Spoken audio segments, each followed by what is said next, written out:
Bard, Cockroach, Mr. Cock again. New video. I just got off of YouTube watching the history of the Mormon Church.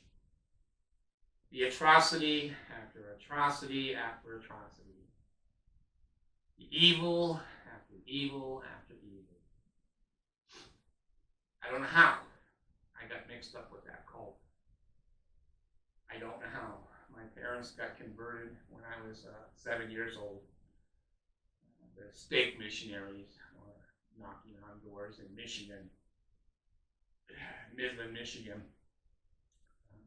My parents let the missionaries in, and that was the beginning of the screwing up of my life. One of the things that I wanted to do on this video that's kind of come to my head is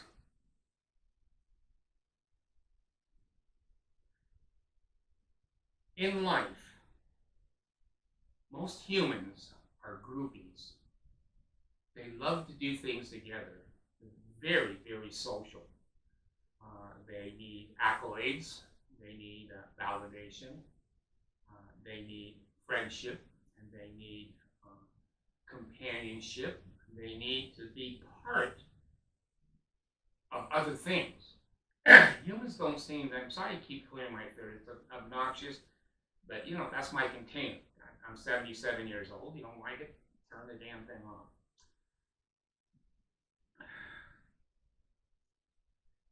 Humans want to do things in groups. They want to learn.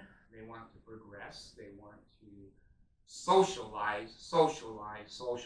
They intermingle and commingle, kind of like, I don't know, snakes in a snake pit, all wrapping around each other. Here's my point. Life is an individual project. Now, you may not like that. I think if I had heard that when maybe I was your age, between 20 and 60, 40, 50, I want to be liked. I want people to validate me. I want people to pat me on the back. I want to have plaques in my office. Rookie of the Year, Agent of the Month. I want to have trophies. The bowling ball magnet, king of baseball, king. Well, one of the things that draws people to the Mormon Church is in English, you're a president. You're a first counselor. I'm 77 years old. It took me hundreds of thousands of dollars and many years of my life to get a degree in counseling. But if I joined the church tonight, I could be a counselor by tomorrow, a supervisor, a president, a first counselor, a second counselor. Humans really like that shit. They really like to be validated from the outside. Now, I don't know. I didn't build the containers. I didn't build the spirits of humans. God himself has done that. All I am is an innocent observer. Don't kill the messenger. Don't kill the messenger. There's truth, there's facts, and there's stupidity in the middle. I don't want to be into stupidity. I can't tell you, even now, I'm doing a little bit in law. I have 2 federal court cases that I'm the plaintiff in a federal court in Salt Lake City. I'm up against a $1 billion corporation, and I'm up against a smaller nonprofit. No, it's not a nonprofit. It's a for-profit corporation. Well, here's where I'm going. Most humans think they're going to receive the knowledge of their existence, their joy, their happiness, through the association of other humans.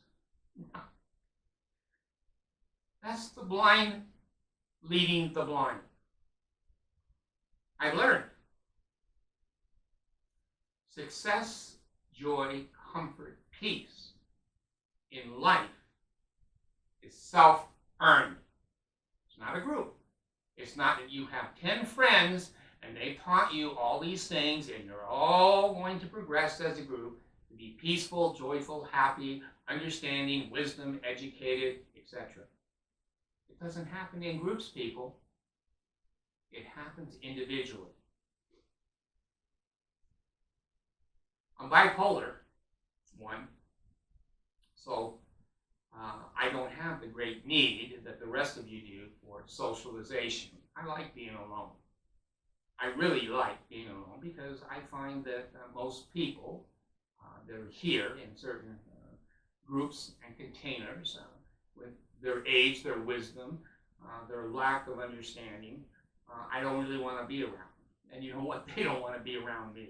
And that's a symbiotic relationship. But here's what I think is important. I've learned.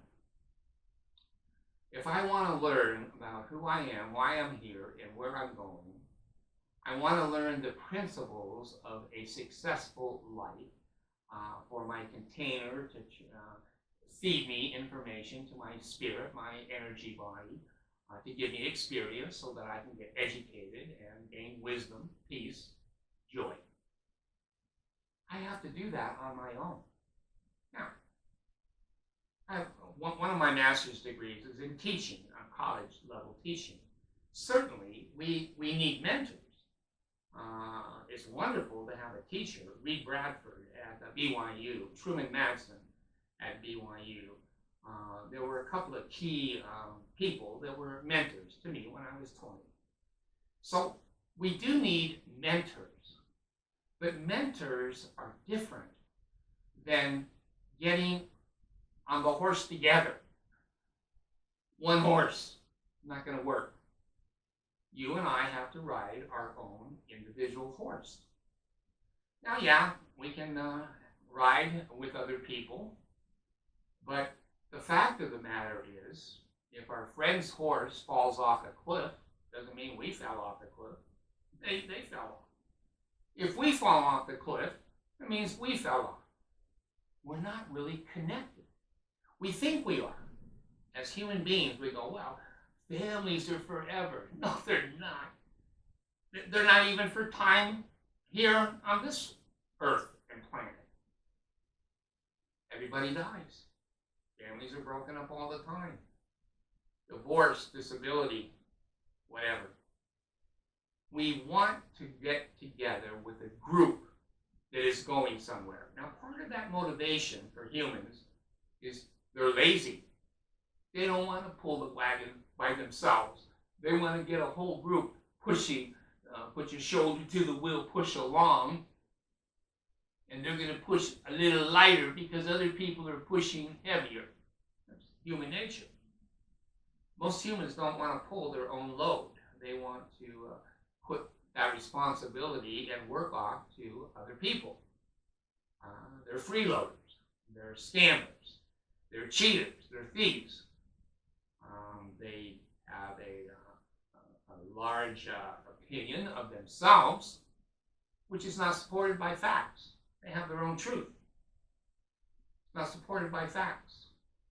Most humans think that they're knowledgeable, they're moral, they're educated. Oh, they know this and they know that, and oh man, they walk on water. The fact of the matter is, we don't. I've learned. We're never going to be better than the people we associate with. If you associate with people who are in a cult, the Mormon Church, you're never going to be better than any of those people. All the cult people are going to be pretty much equal. They pat each other on the back, pay, lay, ale, bow your head, say yeah, and they do it as a group. They, oh, this means I'm part of the group. We're all going to be exalted. We're all going to paradise. We're all going to the third world in the celestial kingdom.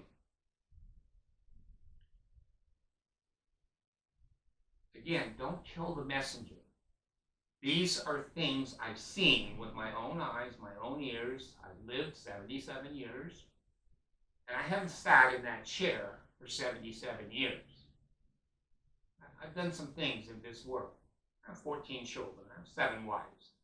I have 2 master's degrees. I have a 7-page resume. Not puffed up. It's vetted. This ain't my first rodeo.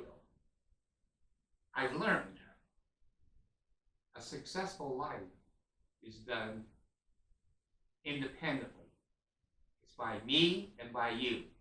What I want out of life, I need to go get. I need to earn. I need to pay the price. And then I can look out, see the pond, see the beautiful mature trees, see the waterfall, see the aquarium, see the fireplace. I had to earn that. The people that I grew up with, my friends, my associates, my colleagues, they didn't do any of that for me. I had to do that for myself. Now, those are physical things. Now, let's go to the important things. Spiritual things. If all of my friends, 100 of them, most humans only have 2 or 3 friends. They don't have 100. Every human has 2 or 3 friends over their lifetime. If they're all praying and they're all very, very spiritual, but I'm in their group, can I borrow that spirituality? Can I go, oh, you pray 100 hours a day. Can you loan me 30 of those hours? I don't want to pray. I don't feel like it. I'm lazy. I want something for nothing. I love lotteries. Humans love lotteries. They love gambling, something for nothing. They didn't earn it.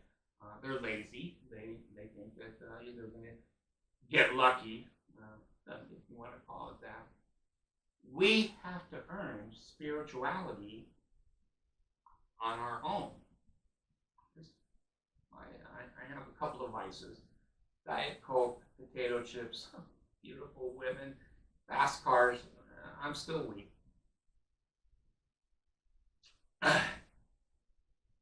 We can join every group in the world. We can join a gym. Well, we go into a gym. You can see me, I haven't been in a gym in 100 years. Nor will I go into one. I don't want to scare them, and I don't want to be embarrassed. And we can go in, and there's beautiful people. Oh, they've been lifting weights, and they're on the treadmill, and they're buff, beautiful. When we walk in, somehow in the container's mind, we go, yeah, I'm beautiful like he is. I'm buff. If I lift a few more weights, I'll look just like him. But I'm 300 pounds. I'm never going to look like him. But in my mind, I go, well, I'm with the group. I'm with a group that is young, healthy, energetic. So I'm going to be young, healthy, and energetic. No, I'm not. I'm going to be 77, fat, overweight, stupid, can't see shit, can't hear shit. Walking into that gym doesn't make me buff. Me and you walking into a Mormon church that say they're going to heaven and their families are forever doesn't make it true. Facts and truth. One of the hardest things I've had to learn is to accept facts. Get away from what I think is the truth. Facts. Now, how we interpret facts is different. Policemen know that when there's an accident and there's 10 witnesses, they separate the witnesses and they talk to them. There's 10 different stories. They're looking for commonalities in the story. Well, most humans don't want facts. They just want the truth. Oh, this is what I think. This is what I know. Oh, politically, I know everything. Oh, historically, I know this. I know where I'm going. I know how a child should act. I know. And the truth of the matter is, most humans don't know shit. We think we know, but the longer we live, the more more we go, I used to think that was the truth. I used to think Marie Osmond was always after me. I used to think Marie Osmond wanted me. But she never called. I've said it many times on video. I went to her concert at the Flamingo. She didn't jump off the stage and go, "You're here, you're here." That was my truth. The facts are, she doesn't give a shit about me. She doesn't even know me. She's never heard of me. And if she saw me and I talked to her, she would go, "Fuck you, I don't want to be around you."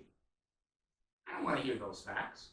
I want to hear, "Oh, David, you're buff. David, I know you're bald, but you used to have beautiful black hair, so when I look at you, I just see beautiful black hair." I had to get rid of my truth. Move over to the facts. Now, most humans don't like the facts. They want to skew the facts. They want to slant. They want to say, "Oh, well, that wasn't really what they meant. That number isn't," they have every excuse in the world not to accept facts. Interpreting facts can be somewhat subjective. But the principle is we have to earn the peace, the integrity, and the wisdom, and the sanctity of life ourselves. Your brother's not going to do it for you. Your wife's not going to do it for you. Your husband's not going to do it for you. Your children are not going to do it. The bishop is not going to do it. The state president is not going to do it. The head of the association isn't going to do it. The president of the United States. Nobody is able to give you and me the wisdom, knowledge, education, peace, security, serenity. We have to earn that ourselves. Now, you don't like to hear that, and I'm aware of that.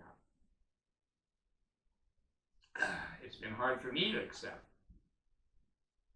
But I'm finding that if I pray for myself, it works better than other people praying for me. If I educate myself, I seem to get better jobs, that I don't have to rely upon nepotism to get me a job. I've learned that life is a soul journey. Now, that sounds a little bit lonely. That sounds a little bit like there's no fun. There's no parties. There's no music. There's no dancing. Not true. Of course there is. The peripheral of life are associates, co-workers, friends, associates, neighbors. Those are the peripheral parts of learning life. Interaction, socialization. Most humans don't get over it ever. They think that's life. If you live long enough and you get kicked in the nuts long enough, and the facts run you over like a Mack truck, you begin to go, well, shit, I have to go to college. Fuck, I've got to walk to class at 7 a.m. in the morning. It's freezing, it's raining, but if I want credit for that class at BYU, which I did, I walked in the rain, in the snow, and the sub-zero weather. I had to make that sacrifice. I had to do the reading of the book. I had to take notes. I had to memorize. I had to be able to write an essay. I had to learn to spell. I. Nobody else. Nobody else could help me understand or read or whatever.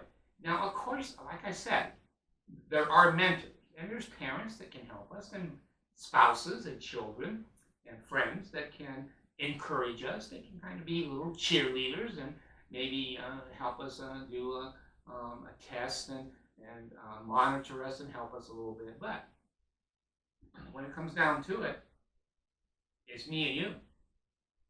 We're going to get out of life what we put into it. I don't like to say that because I'd like to get more out of life than I have to work for. So do you. We don't like the facts. We're going to get what we earn. We're going to get what we deserve. Let me give you this experience I had at BYU. My first wife, Janice, and I were both students at BYU. And I think it was a biology class. We took a biology class together. And we sat beside each other, and the professor gave us the information. We had the same book. And she was a lot smarter than I was. Probably still is, because she got rid of me to show she's got some brains. So we had a test that was coming up.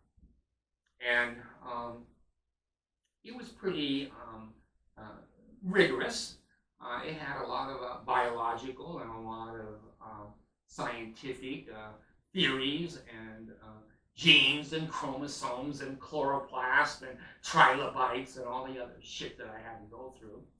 So I didn't study for the test. I thought that God was going to pour that knowledge right into my fucking head when I'm sitting there taking the test. It's like, oh, it's B. Oh, it's A. Oh, it's C. Oh, thank you, God. I got an A on the test. Inspiration. Well, that's not what came out. I went to the test, and Janice and I were sitting beside each other taking the test. And when I saw the questions on the test that I knew, I didn't know shit. I couldn't answer hardly a fucking question. Well, I'm proud. This is the only time I cheated. But anyway, I watched her fill her test out, and shit, oh, it's number D. Okay, D. Oh, F. Okay, F. I cheated. And I thought, oh, I'm going to get a good grade. We love it. Humans love that we don't have to work, but we get the benefits of work. It's like a lottery. We don't have to work for that money. It just comes to us. It's free.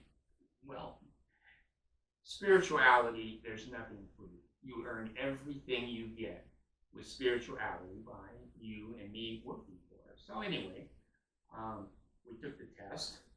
Then we got a phone call. Guess who called us? The biology teacher. He calls me in his office first, because he knows women are generally better people, better containers than men. Women don't lie, they don't cheat, they don't steal, generally. Men, we're dogs. Screw anything that moves. Even if a tree is not moving, we'll go over and hump it. So he calls me in the office, and he says, Mr. Crossett, you basically have your test here. I go, well, how did I do? I think I did pretty well. And he said, well, as a matter of fact, you did. You got a very high score. See? I know. He looks at me and goes, no, you don't know. Here's your wife's test, and here is your test answers and her answers beside each other. Look at them. I said, I don't want to look at them. Look at them. Please don't make me look.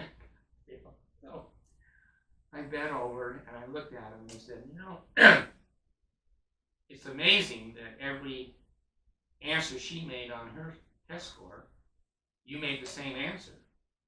And you got the identical questions right. And you got the same grade. I said, wow, what a coincidence.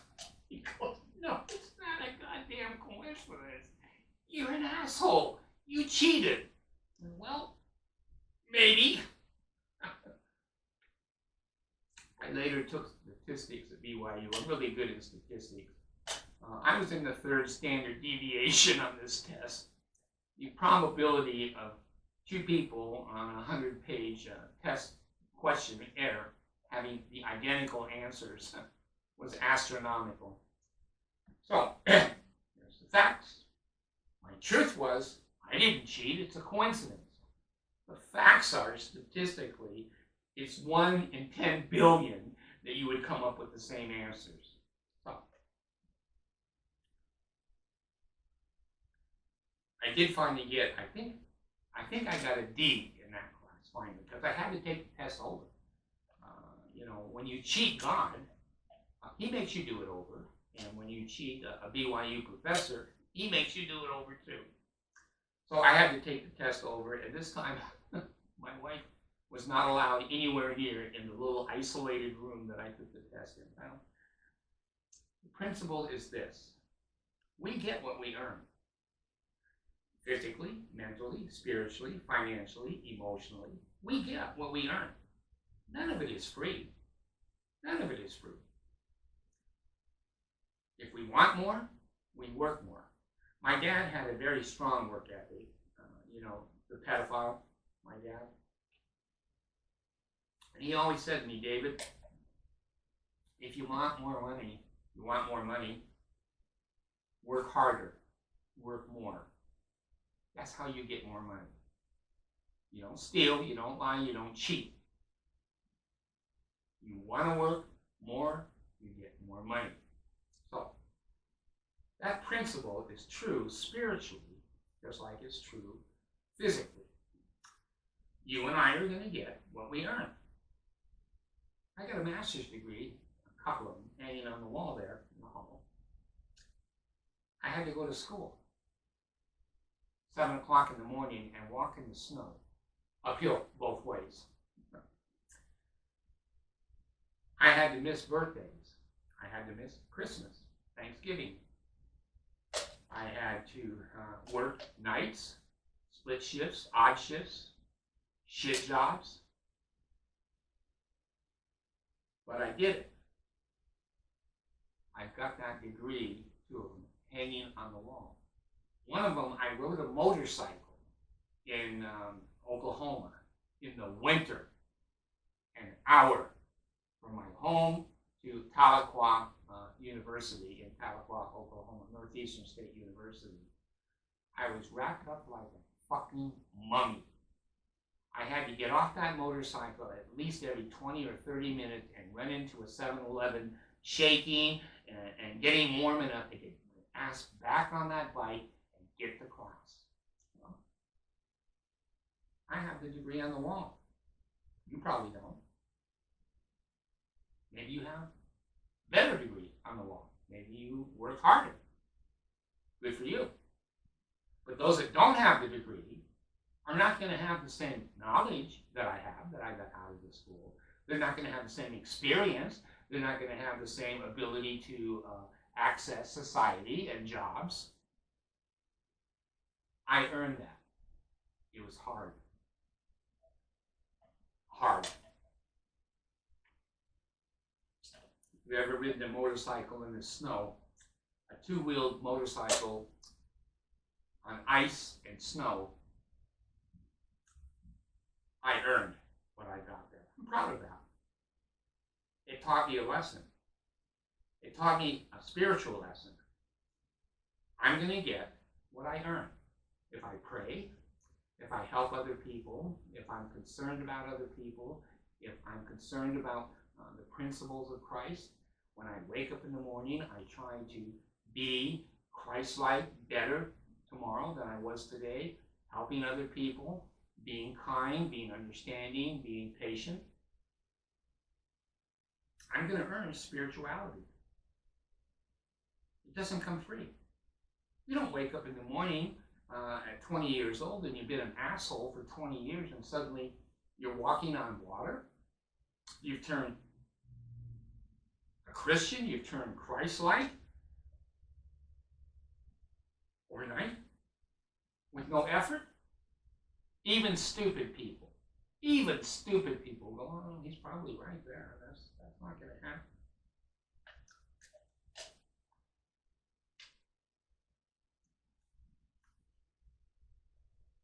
When I see the Mormon cult, how evil it is the great and abominable church. It is the universal pedophile to this earth. It is worse than anything Satan ever thought of. Satan, gave the temptation to Eve, knowledge of tree of good and evil. Pedophilia, being a pedophile, church, is worse than anything Satan could ever think of in this world. So, peripherally, yeah, we all have to have friends, we all have to have co-workers, we all have to have, children and wives and husbands and associates. But when the hardcore and the hard facts about how we're going to end our life, what we've got, what we've obtained, what we've earned, is us. What we did, not what other people did for us. We can take advice, we can take mentors, we can take counsel. Being social can aid our progression, aid our spiritual development. But it's only the sprinkling on the cake, not even the frosting of the cake. The cake is getting out of that bed, out of that chair every damn day. We don't want to do it. We are afraid. Sorry, I keep doing that, and my camera microphone is shitty. We're afraid. We're anxious. We're fearful. And we can pull those covers, hypothetically, up over our head and snuggle down in that bed and never come out. But we'll never have any spirituality either, because we didn't earn it. We didn't go out into the real world and earn, following the principles of Christ. What works, what doesn't work, how do we understand this? With these people, gender, age, children, wives, co-workers, political, we didn't earn anything. We're just under the covers. Someday, we're going to have to take the covers off our head, and we're going to find out we're a piece of shit. We don't know shit. It's not a competition. Just because your missionary companion was really good or really bad, it has no relation to you. Just because I have one wife that is really a good wife and one that is really bad, so what? It's my job to earn my spirituality. It's my job to develop my relationship with my Heavenly Father. It's my job to get what I earn. He always pays fair. The world doesn't. The world never pays fair. But our Heavenly Father, what we work for, He always pays fair. It's good spiritual money. It's consistent. It's predictable. It's a spiritual 401k.